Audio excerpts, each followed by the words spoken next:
Welcome to Ghost of a Podcast. I'm your host, Jessica Lanyadoo. I'm an astrologer, psychic medium, and animal communicator, and I'm going to give you your weekly horoscope and no bullshit mystical advice for living your very best life. This week, I have a question from Instashame, and she says, I love your podcast and your Instagram, and that is why I turn to you for advice on my severe case of Instashame. Almost every time I'm on the platform, I see a friend's business skyrocket. In the past months, I was taken by surprise by the pain her posts trigger every single time I come across them. I'm talking violent bouts of red hot jealousy, self doubt, and even complete despair about my own professional and financial possibilities. It can take me days to muster up the clarity and courage to put myself out there again. I used to love my friends, my work, and the gram. Now my once respected friend is my secret frenemy. I feel like a pathetic loser, and just thinking of the gram is icky. I've prayed, I've listened within, I've confronted my inner child, I've upped my business game, and boy, have I saged myself with European sage from my garden, of course, because I listen to you. I even started decreasing contact with her and our circle of friends and the gram in hopes of getting a grip on my bruised ego, my toxicity, and my miserly attitude. But the shame lingers. I feel defeated and silenced and passive aggressive. I'm right here feeling my feels willingly and in copious amounts, but is there something more I can do? Does my horoscope perhaps point to where I can begin to feed my work and my self-image so the gram doesn't send me into crippling Instapain anymore? With much gratitude for your insights and all the things I've already learned from you, Red Hot Instashame. P.S. Please don't share my birth info. Thanks. So Instashame, I feel your Instapain. I think most of us do. Pretty much anyone who's on social media has experienced some version to some extent of something like this. You know, social media, in particular, any platform that tracks likes and reports how many people liked or engaged with a post, is set up to have us compare ourselves to others. It is a curated performance, putting ourselves out there on social media. You're not alone. I mean, I think you're not alone, Instashame, and I think you're doing all the right things. I mean, you're literally doing all the right things, right? You're doing the work, and that is wonderful. I'm going to break it down in the context of your birth chart, but what you can do, what anyone can do, is every week take 48 hours off or 24 hours off. Just schedule it. Eventually, if you do have a business or you do have social contacts, people will know that, oh, she's just not on it on the weekends. Or, oh, Wednesdays, I never really hear from this person. Or they don't respond to my DMs yet because they haven't seen them. So you have some agency with how much you engage with social media. Part of what's happening right now, because you're so activated about this topic, is you don't feel, from what I'm reading, like you have a clear choice that is coming from a self-care standpoint. It's more like you're doing triage. You're like on an emergency, you're on an emergency run, trying to kind of make sure that you don't bleed out with shame and resentment and all kinds of ugly, fucked up feelings. You're very self-aware that your feelings are toxic and they're passive aggressive and it's not how you want to be. And I'm very pleased to hear that. But let's get into the astrology of why this is happening. Now, I'll let you know whenever I hear a question that involves the word shame or resentment, I know we're looking at Pluto. I want to just start with that because Pluto does govern shame and resentment. So I want to encourage you as much as possible to really track the tone you use when talking to yourself. In a previous episode, I talked about the puppy talk rule. So I'm going to institute puppy talk rules to you, my friend, before we get into your birth chart.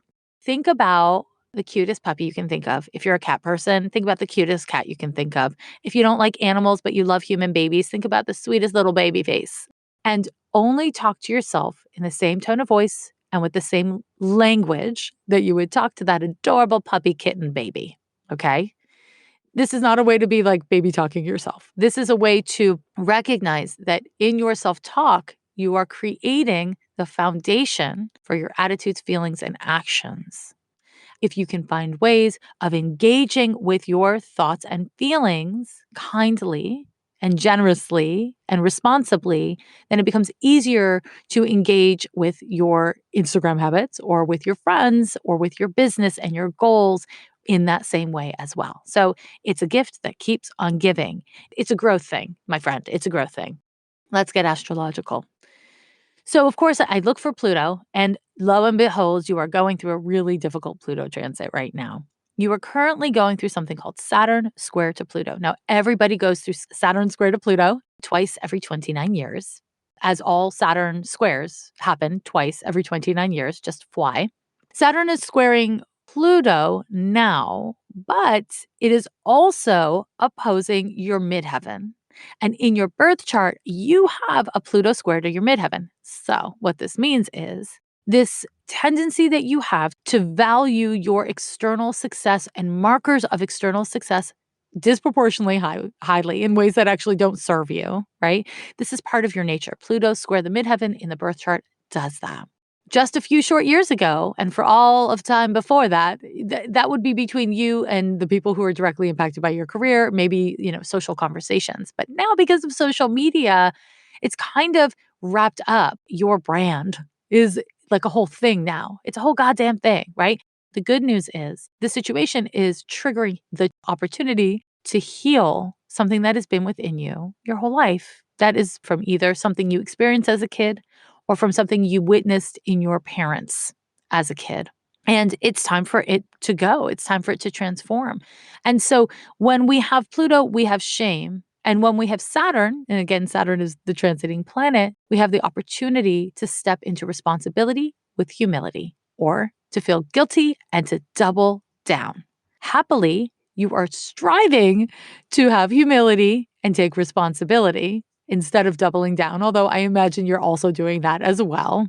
The bad news is Saturn will be fucking with you through all of 2020.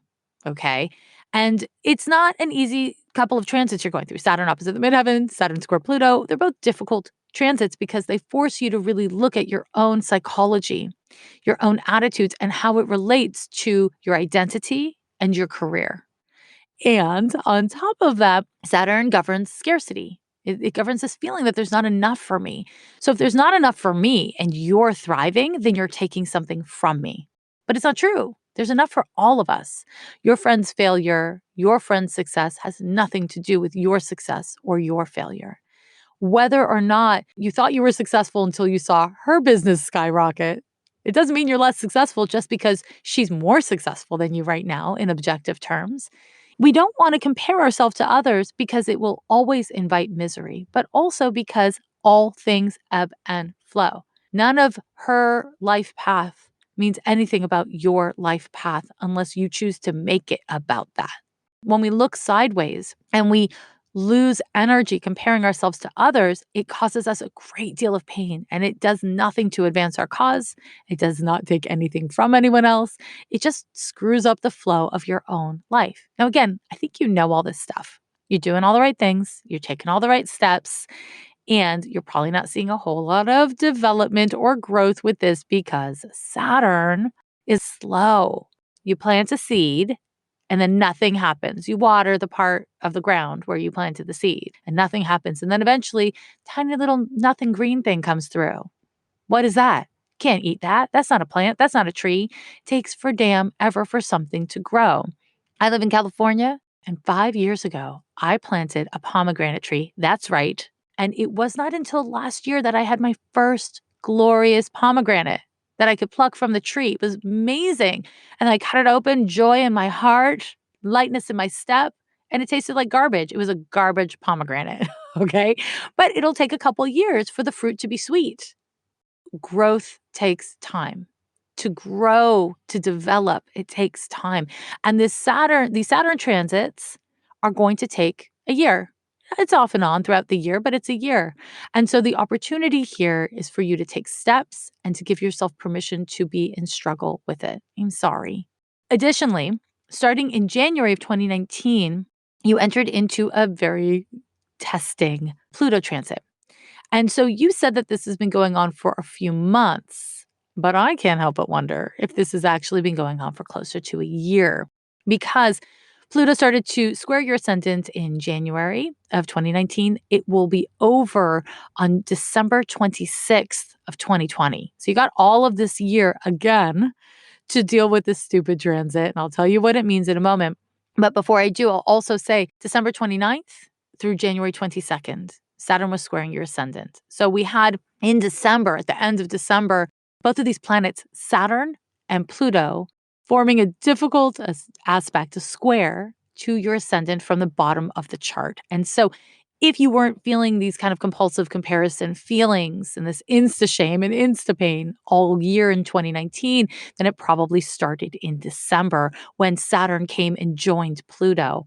Having Saturn and Pluto at the bottom of the chart, whether or not it's forming an actual transit to anything important in your birth chart, there's this feeling of pressure loaded up on your roots. In other words, it can manifest as issues at home in your home life. That could be like your apartment or your house. It could be in your roommate situation or in your family, your chosen family situation. Even your family of origin can bring up struggle and issues that demand to be dealt with. I would imagine because Saturn and Pluto are at the bottom of your chart that you are also dealing with a dynamic either in your thoughts and feelings or in your relationship to this woman or to what she represents or to your group of friends or what they represent that is on some level mimicking or mirroring a childhood dynamic, either something you witnessed between family members, something that your parents experienced when they were growing up, or something you experienced as a child.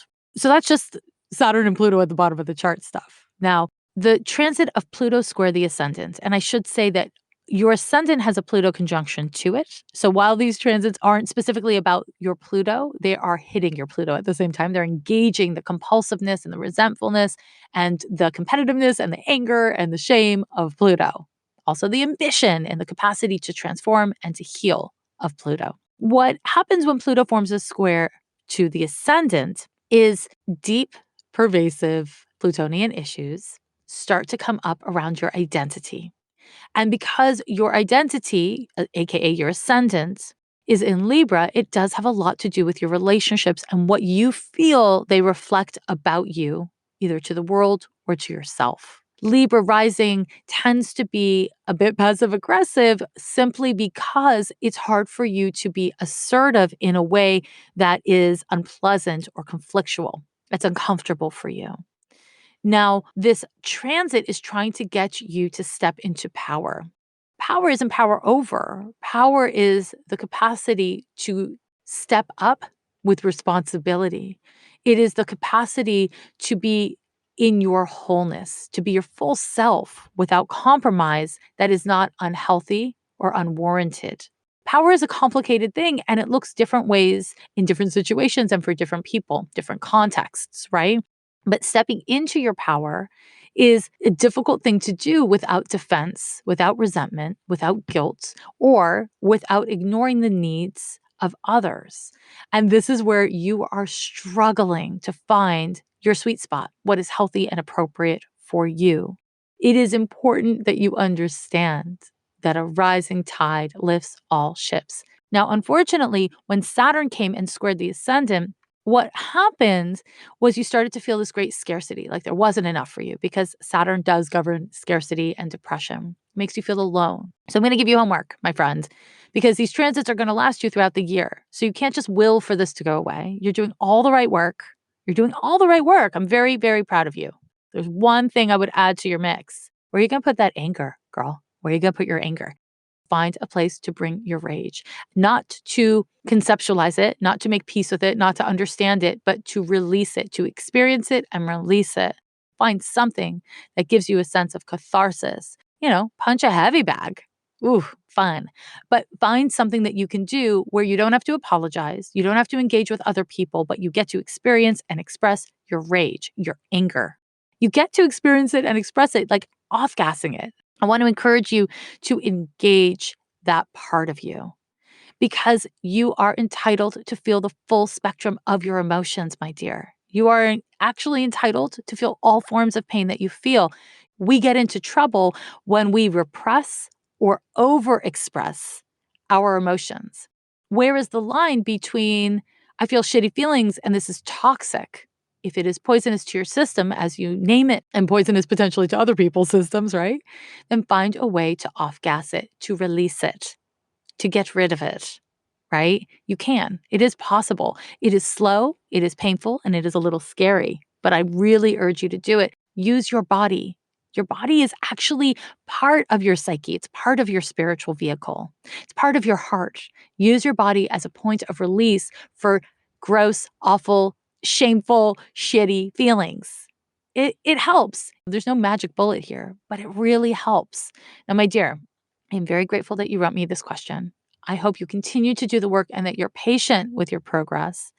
And if this ends up having you change the way that you socialize a little bit, making you maybe more of a one-on-one friend for a little while, making you a little bit more self-aware about what you share and how much you share and when you hang out, that's actually not a bad thing. And it's not just about this friend and her thriving Instagram business.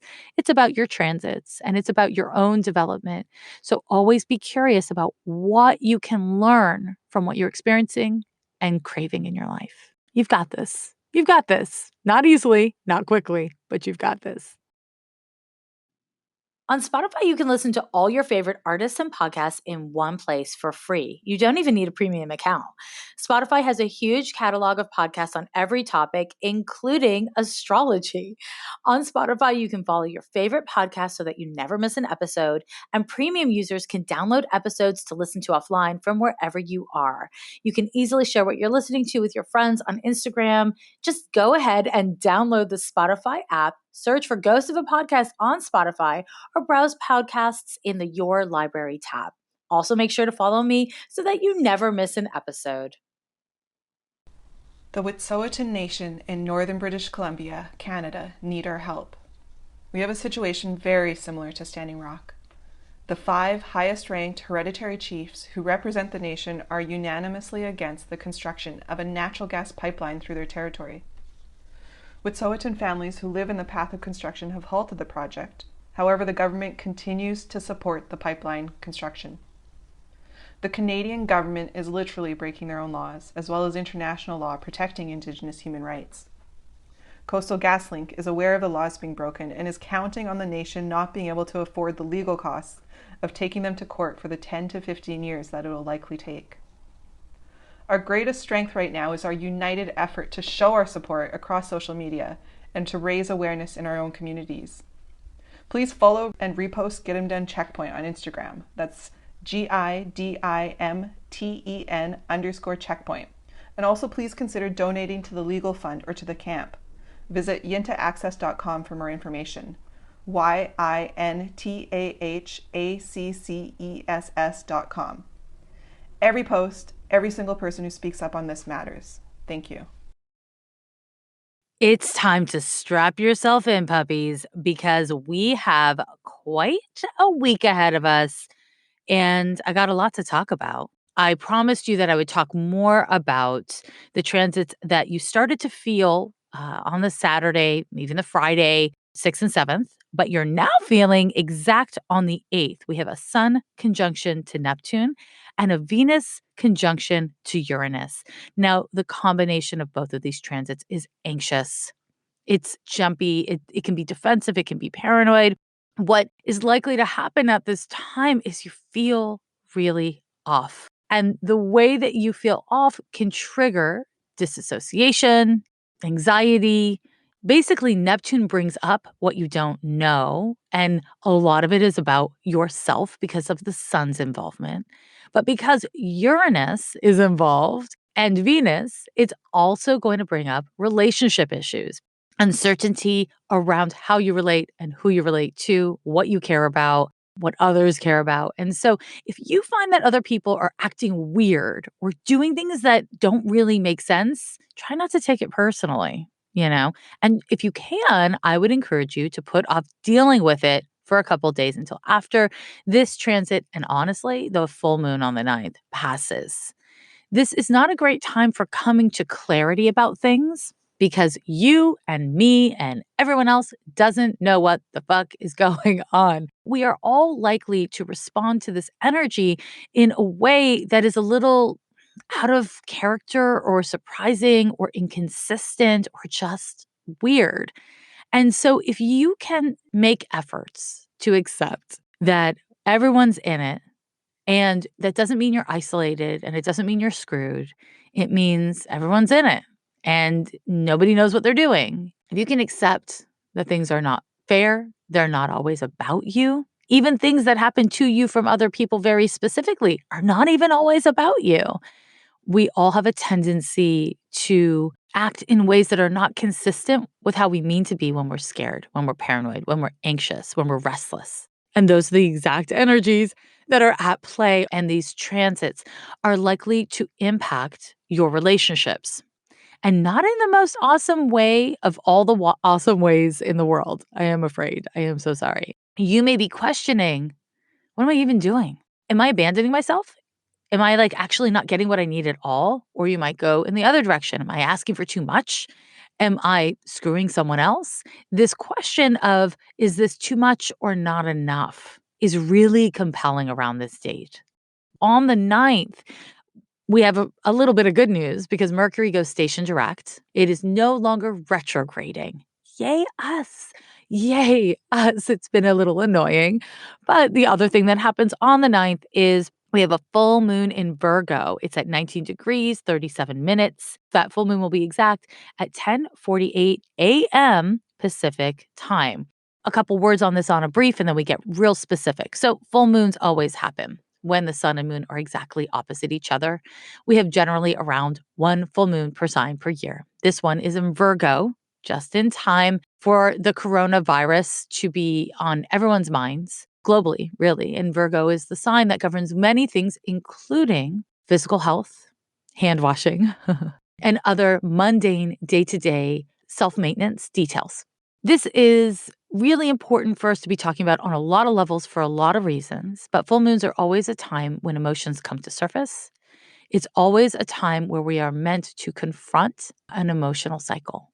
And that emotional cycle might be in how you relate to a thought pattern. That emotional cycle might be in a relationship. It might be in a dynamic that you have, or simply how you relate to yourself. It could be very subtle, it could be very deep and very external. Nobody knows. I mean, somebody knows, but we would have to look at your personal birth chart to know what's going to happen for you. This damn full moon is being directly influenced by these other transits I was talking to you about. And the reason why that is because while the Sun Neptune and the Venus Uranus transit are exact on the 8th, they are still very much active on the 9th.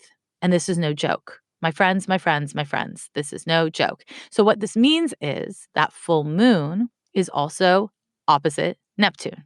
And Sun conjunction to Neptune with a moon opposition to Neptune and the Sun is going to kick up paranoia. It's going to kick up anxiety and uncertainty, ambiguity, and depending on your nature, disassociation. Some people respond by getting hypervigilant to anxiety like this, and other people respond by checking the fuck out. You know who you are. So what you do is going to be consistent with your nature, probably, unless Uranus really gets to you and you do something out of character. So I want to just really ground you into, first of all, this too shall pass. This is not forever. If you can cultivate a willingness to be with your emotions, to be in your feelings, that would be great. It wouldn't be easy. It won't be easy. It's not easy. In this chart, we still have 4 big planets in Capricorn. We have Mars, Jupiter, Pluto, and Saturn in that order in Capricorn. And as you know, Capricorn is a sign related to the material world, hierarchies, the kind of structural institution of religion, the structural institution of government or corporations, and the archetypes and specific people that run them, right? That's Capricorn stuff for you on a societal level. On a personal level, it's how you manage your life. It's how you take responsibility for your actions or your inaction. The combination here is really material, really material. I want to give you a little ritual, a little something to do on the full moon. And if you can't do it on the 9th, that's cool. Do it a different time if this resonates for you. And, if you can do it on the 9th, it's going to have more energy behind it with a full moon. Do not call things in on a full moon. Do not manifest on a full moon. A full moon is a time for endings and closure. So you want to release during this time instead of call in during this time. My little exercise for you to do is really simple. It's get grounded, get present, create physical space, because this is a full moon in Virgo, so we want to really focus on the physical. You want physical space to have some silence. Maybe you're going to have music, something that really engages you and allows you to kind of blot out the world, because man, does Virgo like to be alone with itself. And then you can get paper and pen. Me, I'm a wordsy girl, so I would use words, but you might be more of a visual processor, so you can draw, you can, create images, you can collage, whatever it is that works for you and your processing style. Set the intention that you're going to write or name, whatever way, what no longer serves you. And I want you to think of this in these following categories: what's out of your control, but you've been tracking, what you're feeling paranoid about or anxious about, where you feel weak, and what's no longer serving you. Play with these little categories. You can write lists. I'm a Capricorn. I like a list. If you're not into lists, you can just use these prompts as a guide. What this exercise is of externalizing and naming these things so that you can set the intent that you're going to let go.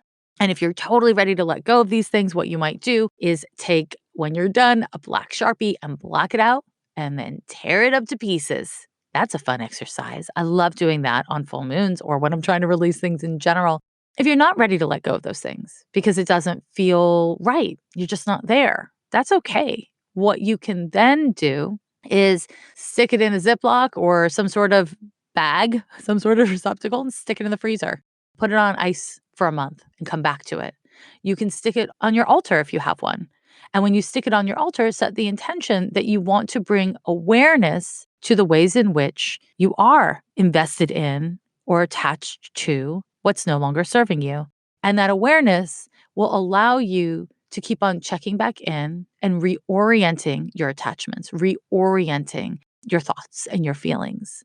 And if what I've just said sparks some sort of idea for you, or if you want to fuck with it, do whatever helps you. The energy of this particular full moon really supports it. So again, I just want to say what is important with this full moon is releasing, but it's not just releasing any old thing.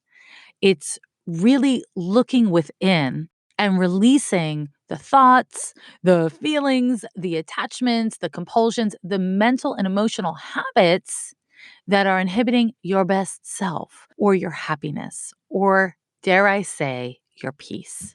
Connected to this, absolutely, is stuff around the coronavirus. And it's not that I'm saying the full moon is directly related to the coronavirus itself, because this disease is a much larger thing than what this full moon will do astrologically, right? But how you respond to a health crisis that impacts all of us is directly connected to this full moon. As we see this kind of global spread of COVID-19 coronavirus, it's called both of those things. It is really important to not just think of your own physical health, but to consider the health of the people around you. I don't just mean the people you choose to interact with, but to keep in mind there are many people who are immunocompromised, people who are sick, who are recovering. There are many older people who just don't have strong immune systems, right? And we must think in terms of protecting the most vulnerable amongst us, and not just you and me and the person you're sitting next to that you're like, everyone's fine. Everyone's going to be fine. Because from what we understand so far, people can catch it from touching something in public and not just from having like someone spit in their mouth, right? It's important to consider others on a material level. And that doesn't mean going into hypochondria, and it doesn't mean being paranoid or isolating yourself in a chamber. It means being considerate. And I'm going to talk more about this in a minute. But as we talk about consideration, I want to bring us to March 11th, where we have a sun sextile to Jupiter. And this particular transit on kind of a social level is related to the ability to consider others, the ability to consider not just others, but other cultures, to consider things in a global context. And that's really important. And honestly really wonderful. Whenever you hear me say that there's going to be a sextile, you can instantly know that there is the potential for dynamic exchange and growth or expansion or creativity between the planets involved in that sextile. The sextile between the sun and Jupiter is really lovely. And on a personal level, what you may see is simply that the connections you're trying to make, the growth you're trying to achieve, make some form of progress on this date. So if the past several days have been really stressing you out and you've been not doing great, your emotional state is meh, this is a great day to expect a little bit of progress. All meaningful changes come from lots of little, seemingly inconsequential changes. Do not minimize or explain away your small achievements or accomplishments. This is a time to not only grow, but to validate and to value the growth that you are achieving. And sometimes the best, achievement you have is you didn't fuck it up today, or like it didn't go sideways on you. And that's great. Hey, that's great. Don't minimize your own evolution, regardless of the speed that your evolution is taking or the speed of the person's evolution next to you is taking, right? Now, on the 14th, and this is the last transit of this week, we've got another couple of sextiles. We've got Mars sextile to Neptune and the Sun sextile to Pluto. This is a little tricky. Let me tell you why. Because as I just said, sextiles are dynamic. We love dynamic. We're huge fans of dynamic growth. Yes, please. Thank you. May I have another? However, Mars and Neptune are a little bit tricky together. Mars is the ego and Neptune is egolessness. The potential here on the negative of these two sextiles occurring exactly on the 14th is that we could see careless behavior. We could see careless behavior in particular from masculine or male energies or types or archetypes in power. And I say male or masculine archetypes because we're looking at Mars and power because of Pluto. What we want to really be on the lookout for is if you feel good, do you act a mess? Or if someone else is having a good couple of days, do they start making proclamations that are a mess? You see what I'm saying? I have a little bit of a funny feeling about these two transits, which are on paper really lovely transits.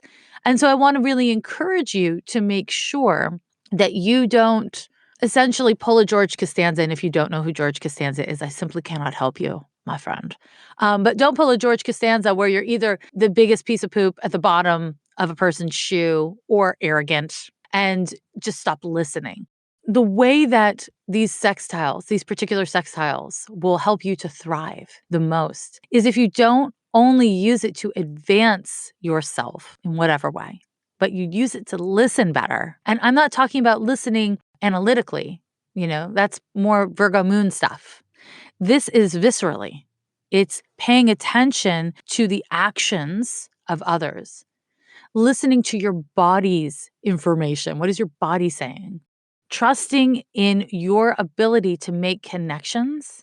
And if you have cultivated trust with people or situations or resources, continuing to trust them around this date. You want to be able to make connections, but those connections are not meant to be totally separate from whatever it was that was going on for you earlier this week. Everything is connected. Everything is connected. Bring your self-awareness and your vulnerability and your strength and your willingness to kind of move up and on and forward. You want to bring them all together. And what that might do is kind of slow down your ability to move on. Or it might silence a narrative that you're really attached to but doesn't serve you. You want to be open to whatever it means for you, because in being open, you have greatest potential for growth. You have the greatest potential for advancement, personal advancement, or helping to advance something in the world or in a relationship or outside of you that needs to mobilize and move forward.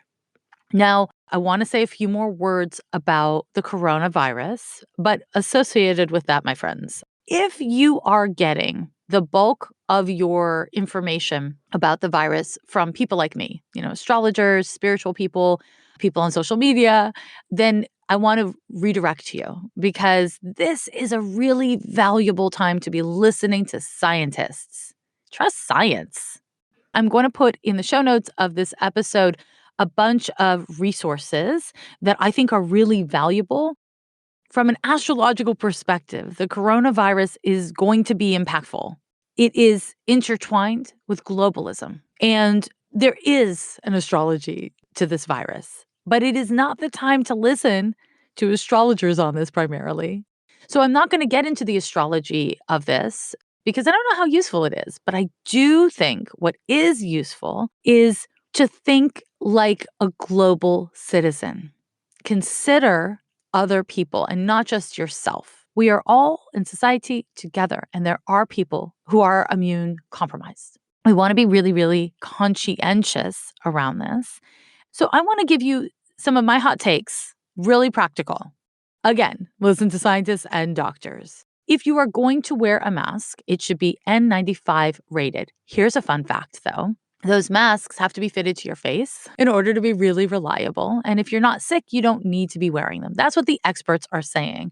So, on a practical level, and again, my friends, trust me, this is influenced by astrology, don't be a hoarder.